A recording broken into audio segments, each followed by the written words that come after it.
Évidemment, le concept d'héritage Dolto, pour moi, c'est très bizarre, parce que je ne sais pas ce que c'est. D'autant plus que je suis son exécuteur testamentaire et la détentrice de son droit moral, je peux quand même dire que je ne sais pas ce que c'est.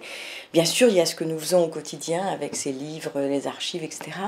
Mais je crois que l'héritage Dolto, c'est quelque chose qui nous échappe complètement à nous, ses héritiers, et c'est bien comme ça, c'est-à-dire que elle a envoyé des messages, elle a fécondé des choses, des gens, des idées, d'une manière qui nous échappe totalement et qui lui échappe totalement.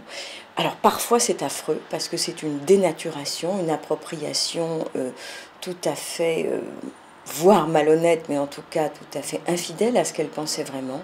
Mais c'est le jeu, parce que par ailleurs il y a énormément de choses qui sont distribuées comme ça, qui se promènent de par le monde, qui font partie de l'héritage Dolto. Alors évidemment, le statut de la parole, ça on ne peut pas nier que s'il restait que ça, ce serait bien.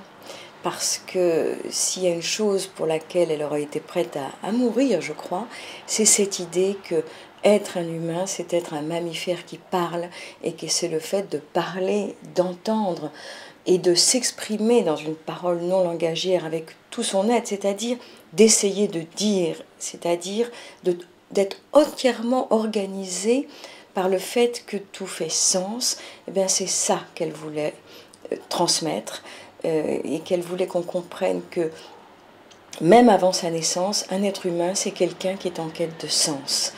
Et que la parole, c'est l'outil principal du sens. Mais pour elle, la parole, c'était pas seulement les mots, c'était les gestes, c'était tout ce qui se dit.